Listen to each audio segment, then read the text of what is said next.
Greetings world, we are Anonymous. Today we will be showing you a list of 10 notable operations done by the collective. Number 1. Project Chainology.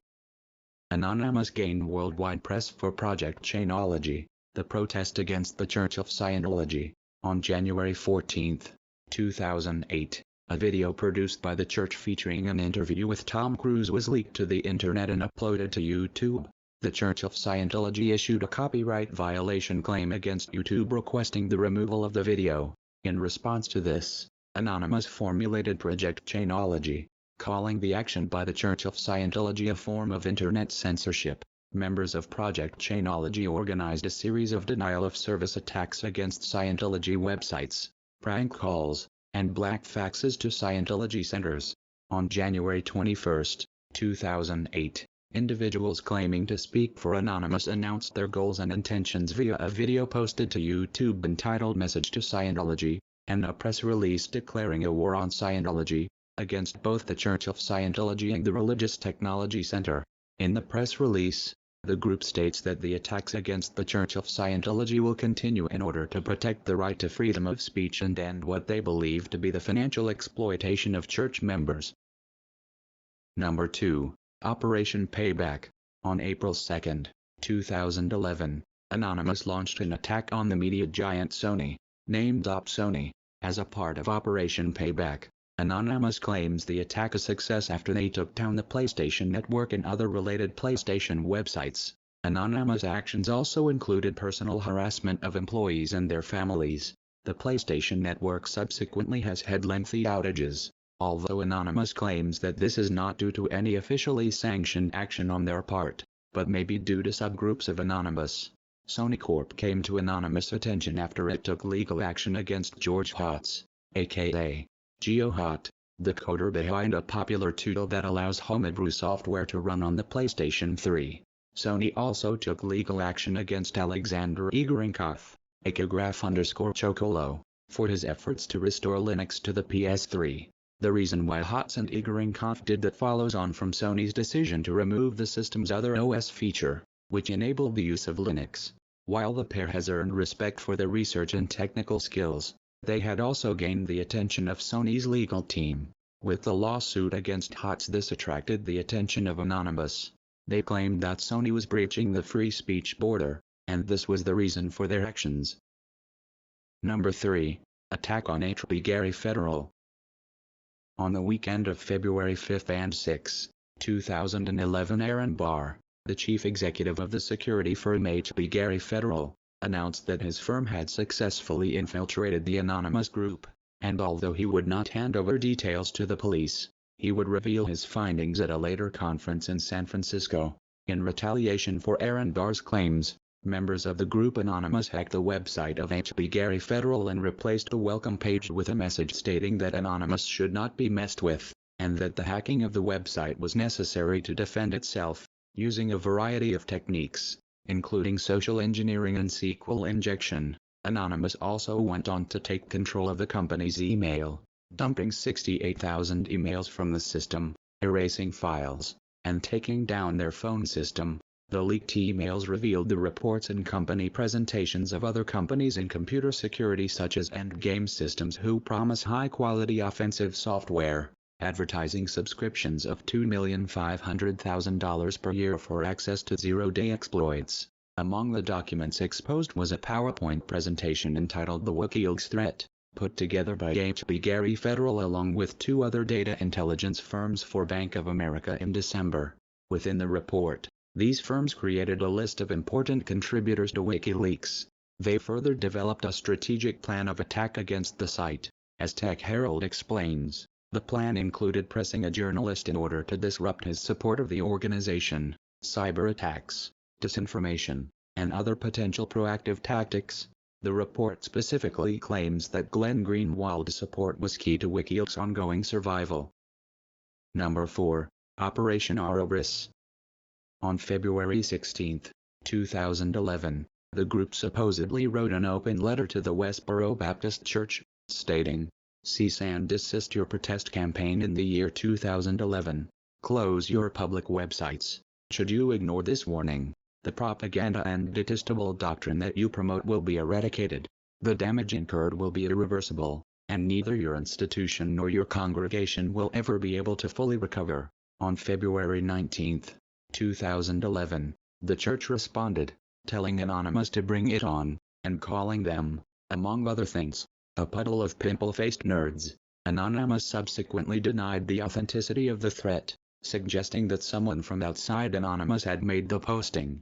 Due to their website being openly editable by anyone, it is unknown who made the post at this time. Anonymous responded with a press release calling the Westboro Church professional trolls, stating that they believe that it was a member of the Westboro Church making an attempt to provoke an attack, thus acting as a honeypot which would both allow the church to retaliate against internet service providers in court, and to gain it further publicity.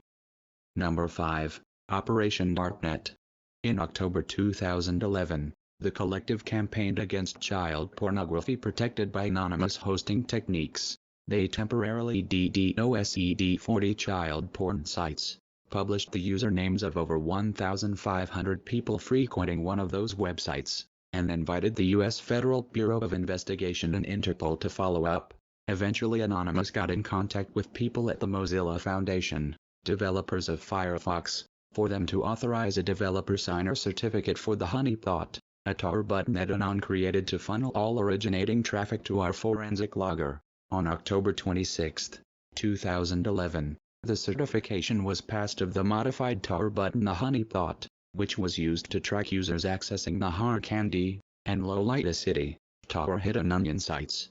The operation was a success. A total of 190 unique IPs and users were identified in the 24-hour time frame, from when the honeypot was made available on the Hard Candy section of the Hidden Wiki. Number 6. Operation MetaUpload. In retaliation for the shutdown of the file-sharing service MetaUpload and the arrest of 4 workers, Anonymous DDoSed the websites of the company responsible for the lawsuit against MetaUpload, the United States Department of Justice, the United States Copyright Office, the Federal Bureau of Investigation, the MPAA, Warner Brothers Music, the RIAA, and the Hadopi on the afternoon of January 19, 2012. The operations by Anonymous were speculated to have been driven further by anger over the House of Representatives Stop Online Piracy Act, SOPA, and the Senate's Protect Intellectual Property Act, PIPA. Number 7. Operation North Korea. On April 2, 2013, a professional IT website BGR carried out an article stating that hacker group Anonymous has started the Operation Free Korea. This calls for controversial leader Kim Jong-un to resign, install free democracy, abandon its nuclear ambitions, uncensored internet access, etc. The hackers also proclaimed that if North Korea do not accede to their demand, they will wage cyber war. On April 3, 2013, the hacker group identifying itself as Anonymous claimed it had stolen all 15,000 user passwords as part of a cyber war against the DPRK. A few days later, Anonymous claimed to have hacked into the Ryman Zakiri main website, and the Twitter and Flickr pages representing the website. Instead, a picture posted Thursday on the North's Flickr site shows Kim's face with a pig-like snout and a drawing of Mickey Mouse on his chest. Underneath, the text reads, "Threatening world peace with ICBMs and nuclear weapons / wasting money while his people starve to death." On June 22, 2013, Anonymous claimed that it managed to steal military documents from North Korea, and that the documents would be released on June 25, the day the Korean War started. However, no such documents appear to have been released. Number 8. Operation ISIS. On February 9, 2015, Anonymous began to attack the Islamic State's social media accounts and internet-based recruitment drives, apparently destroying months of recruiting work, and released a statement saying, "ISIS, we will hunt you, take down your sites, accounts, emails, and expose you. From now on, there's no safe place for you online. You will be treated like a virus, and we are the cure. We own the internet. We are Anonymous. We are Legion. We do not forgive. We do not forget. Expect us." As of February 10, 2015, At least 800 ISIS-affiliated Twitter accounts have been brought down by Anonymous. Within 3 days of the operation, 1,000 ISIS websites were brought down. Number 9. Operation KKK. On October 22, 2015, an anonymous-associated Twitter account announced that the hacking collective had access to Klan-associated Twitter account and promised that they would expose about 1,000 Klan members by name. A later news release promised that the operation would release names and websites, new and old, of more than 1,000 members of the hate group. The collective eventually came through with their promise, and published all this information to Pastebin, which includes the following: Google Plus pages, blogs, articles mentioning key members, where they work at, Facebook profiles, and groups. Number 10. Operation Kumalek. On March 27, 2016, hackers under the banner Anonymous Philippines hacked into the website of the Philippine Commission on Elections, Kumalek, and defaced it. The hackers left a message calling for tighter security measures on the vote counting machines, VCM, to be used during the 2016 Philippine general election in May 9. Within the day, a separate group of hackers, LulzSEC Pilipinas, posted an online link to what it claims to be the entire database of Kumalek and updated the post to include 3 mirror links to the index of the database as downloadable files. The leaked files by LulzSEC Pilipinas amounts to 340 gigabytes. The Kumalek website returned to normal at 3:15 PST time on the 28th of March 2016. Kumalek spokesperson, James Jimenez, stated on his Twitter account that, as they continue to scour the site, all databases would remain temporarily off. Paul Baitem, a 20-year-old information technology IT graduate and one of the hackers of the Kumalek website, was soon arrested by National Bureau of Investigation, NB, agents. The incident was considered the biggest private leaked data in the Philippine history and leaving millions of registered voters at risk.